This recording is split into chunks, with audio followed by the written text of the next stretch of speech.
Assalamualaikum Sobat Football United, ringan amatiran ala gua. Ada sebuah tweet ya yang menarik menurut gua, atau di X. Gua lupa nih dari akun news aggregator yang mana, tapi terlepas dari pemberitaan yang ada, akun ini menulis kurang lebih pertanyaan ya. Kalau Anda memiliki uang yang dimiliki oleh Glazer dan juga Ineos untuk dihabiskan musim panas ini, siapa yang akan Anda bawa ke Old Trafford? Ada 4 pilihan di sana. Apakah Victor Osimhen? Apakah Victor Gyökeres? Apakah Ugo Ekitike? Ataukah Benjamin Sesko? Nah, di sini gue ingin menyingkirkan ya, dalam menjawab hal ini, ingin menyingkirkan situasi terakhir.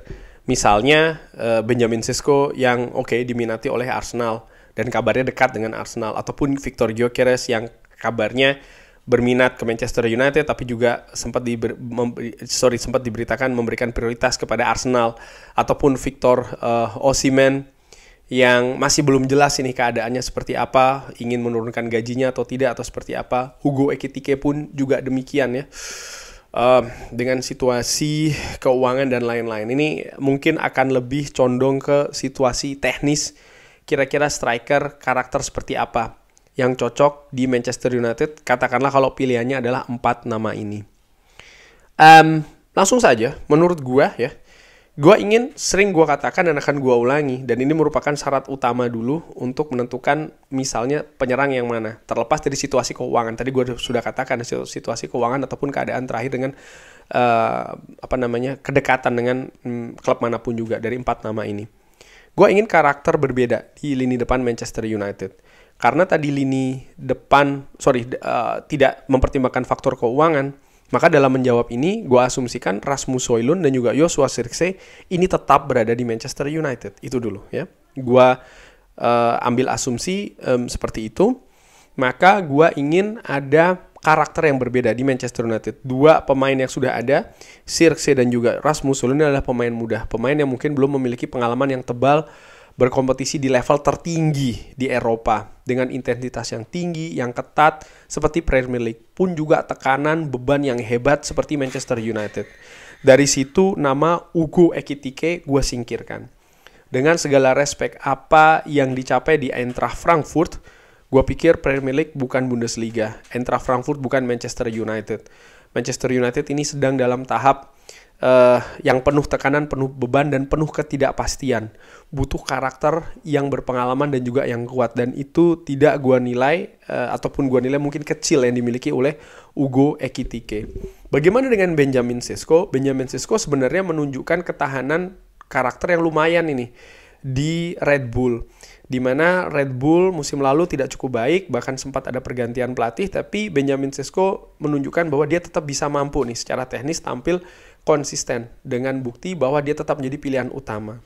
Tapi gue menilai bahwa dari sisi karakter ya pengalaman dia tidak cukup banyak, dan ini gue ragukan. Red Bull dengan segala respek bukan Manchester United, tekanan dan bebannya tidak sama. Kemampuan teknis mungkin dia bagus, tapi keadaan karakter mental ya ini juga sangat penting, terutama dalam menghadapi tekanan ataupun bahkan serangan.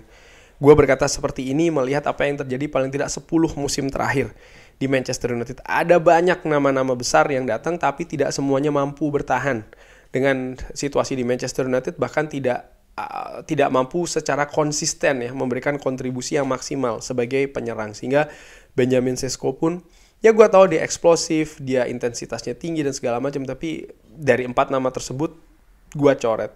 Pun juga dengan Victor Gyökeres. Victor Gyökeres, terlepas dia mengutamakan Arsenal, lalu sekarang kabarnya ingin ke Manchester United, keadaan tidak jelas, tapi ada faktor yang gue nilai ya, dari sekali lagi kalau perbandingannya adalah 4 ini, gue menilai ya dia bagus di Sporting, tapi Sporting ini memiliki environment atau lingkungan yang juga mampu mensupport Victor Gyökeres dengan maksimal. Gue tidak berbicara hanya dengan Ruben Amorim saja, artinya memiliki pelatih yang bagus ataupun staffnya, tapi juga keadaan klub secara keseluruhan.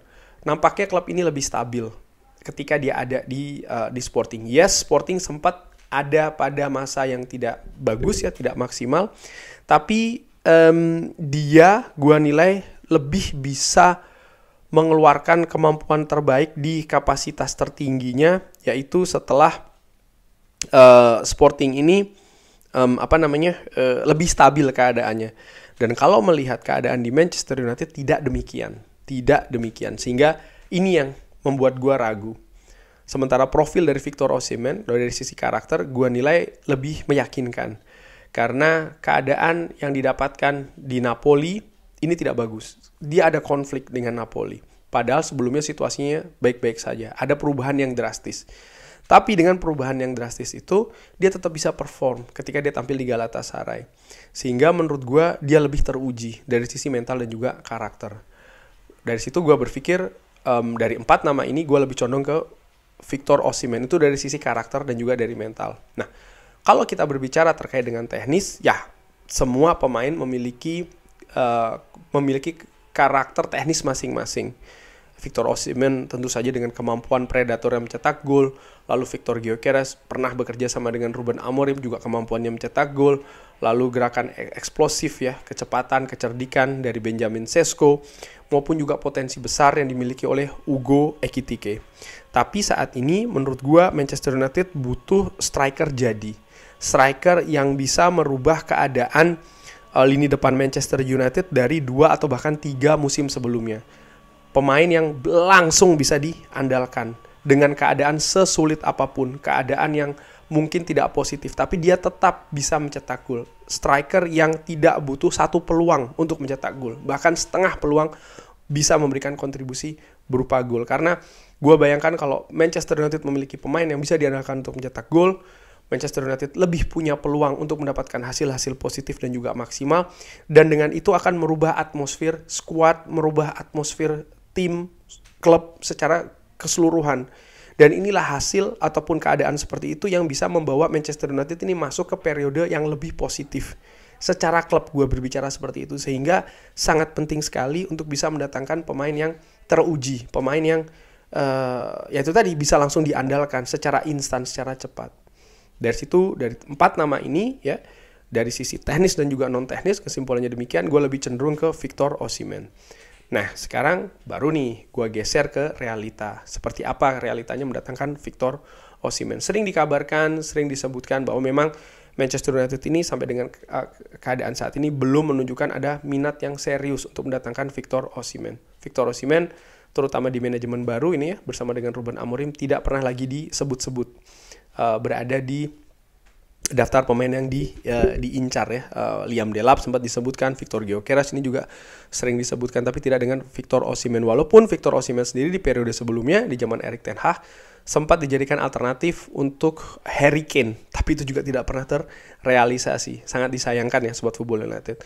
Lalu juga keadaan dari finansial dari Victor Osimhen yang kabarnya dia tidak ingin menurunkan angka gajinya yang juga cukup tinggi.